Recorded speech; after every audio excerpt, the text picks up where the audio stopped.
The problem with the settlement, Tony, is that it would require the SEC to agree to some kind of statement, right? It could be in writing, it could be publicly announced, but they would have to agree that moving forward, XRP is not going to be considered a security. And the SEC doesn't like to do that, right? Except for Bill Hinman, right? The SEC normally doesn't like to kind of give that kind of clarity to one token, allegedly. The problem that I see is more of a political one, which is you sued Ripple saying XRP is a security, including secondary market sales. And then you want to go after all these other cryptos. How do you reconcile saying XRP is not a security, but XLM is? XRP is not a security, but Algo is. XRP is not a security, but ETH today is, right? And so I'm not saying it's done. I'm just saying that is a very narrow, like you got to thread the needle on that one, man. Sure. To figure out how you can publicly do this and then still be able to go after, other cryptos. And so I haven't changed my mind, Tony. Without the pressure of the Hinman emails and the documents that need to be turned over, if the SEC is not forced to do that, I don't think they settle. I know people disagree with me, and that's fine. You said it best. I'm speculating.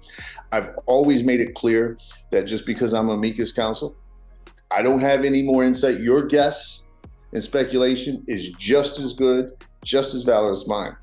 My opinion is it will not, unless Gary Gensler is forced. People have been sending DMS and text messages to John Deaton asking if there's a possibility of settlement of the Ripple versus SEC lawsuit. But this is what he shared instead. According to Deaton, Gary Gensler and the SEC will not settle until the political risks outweigh the political benefits. Further, he shared that he thinks Gensler believes he doesn't have much to lose by not settling. But think about it. Ripple offered to settle before the lawsuit was filed and agreed to pay a fine and penalties related to sales in the early years. But the SEC refused. Everyone must accept that if the Ripple or LBRY cases were only about enforcing securities laws, the case would have been settled long ago. This is about Gensler crushing the crypto market to slow down adoption so that the incumbents can get a bigger slice. As always, welcome back to Money Side, your favorite crypto news channel. If you're new here, welcome to the XRP Army. Hit that subscribe button and turn on notifications so you don't miss out on our daily crypto news updates. The case is against XRP right now. If the SEC wins that case, started by Jay Clayton, Trump appointee, now going way forward with Gary Gensler, that's an unregistered security, and essentially that the Ripple people broke the law. That's where the bets will really be on whether he goes after Ethereum. Don't you think it's interesting? Everybody was saying that cryptocurrency was moving in lockstep with equities and was frightened by the Fed. Today, it's up. We have the Dow down 388 points. Everybody's in the Is that Bitcoin the top one? Bitcoin. It's under 20,000. That's always like a kind of a little barometer for me. If you see Bitcoin go below 20,000, that's when people start getting it's above 19. Yeah. What's Ethereum doing today? It is up. It's up? Yeah, it is up. Who knows? I mean, why something changes in a day, I can't tell you. Let's be clear. In a inflationary environment, sometimes people buy crypto. Okay, there is that theory out there, even though, it makes risky assets less inviting. We're 420 points. There was a big drop when the Fed announced. Yeah, it came. By the way, the market. Here's how you know the markets are crazy today. The Wall Street Journal has been changing its lead headline on the markets about 5 times. Like from stocks are up, stocks are wavering, stocks are down. We are watching the bag. Don't get left behind. In more exciting news today, CFTC Chairman Rostin Behnam recently stressed the difficulty of classifying crypto, noting that they must rely on 70-year-old case law to determine a security or commodity. The crypto community worldwide has called for regulatory clarity in the industry. The American regulatory scene has provided room for the uncertainty that has led to a battle of supremacy between top regulators, the CFTC and the SEC. This uncertainty on which watchdog gets a say emanates from the inability of the United States to determine which crypto asset is a commodity and which is a security. CFTC Chair Benham has stressed this difficulty, recently noting a reliance on 70-year-old case law. Listen in. It should be fairly simple to split things up and delegate responsibility, like swaps, futures, options. Those are all your purview.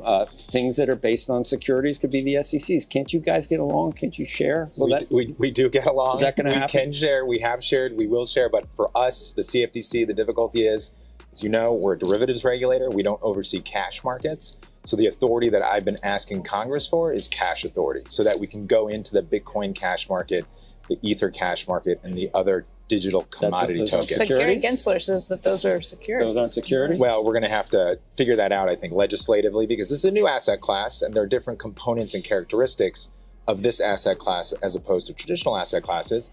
We have to rely on 70-year-old case law to determine what's a security, what's a commodity. We have at least one court case in the Eastern District of New York that says Bitcoin's a commodity. There are other cases out there, and we're just trying to figure this out as we go. It feels like a big turf war. Well, it's not a turf war. It's two regulators who work together in the swap space, who work together in the future space, and we're trying to find a reasonable outcome that will create certainty for the market, but also customer protections for retail investors. I want to go back 70 years to the people that wrote the law and explain crypto to them.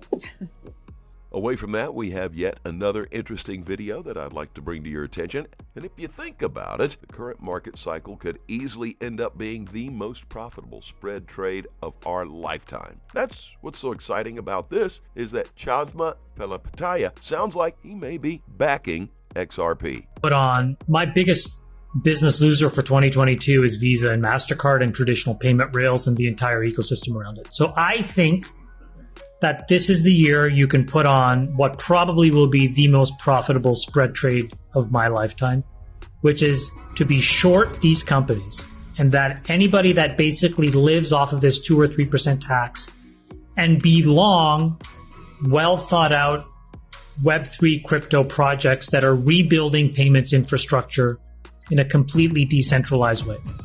Now, that doesn't necessarily mean that what you say won't also happen, both that Stripe will have an incredible IPO and that a lot of these scammy crypto projects will go to zero.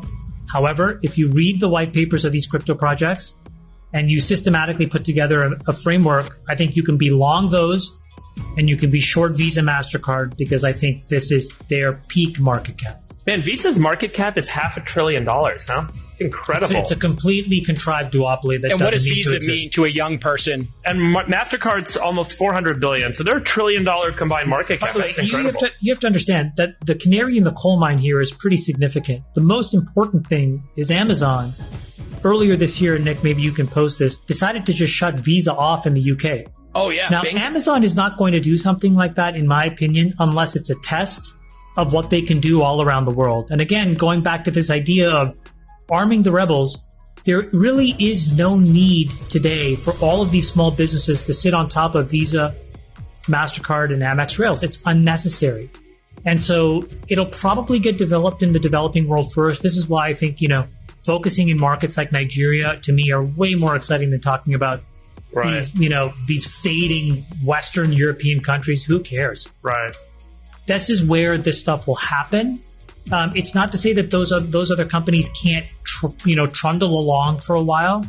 But when I say, we'll look back in 10 years and their market caps will be materially lower, anybody in those traditional infrastructure and rails versus anybody in this new infrastructure and rails it will look like a no-brainer. As we come to the end of today's video, we can all agree now that we are nearing the end of the Ripple versus SEC lawsuit. There's been a lot of optimism about Ripple winning the lawsuit. And according to beingcrypto.com, in the midst of all that, there have been speculations on what we'd expect for the XRP price. In the middle of all that, there have been discussions on Twitter surrounding an American sitcom. The Simpsons. The Simpsons story writers are known for predicting future events.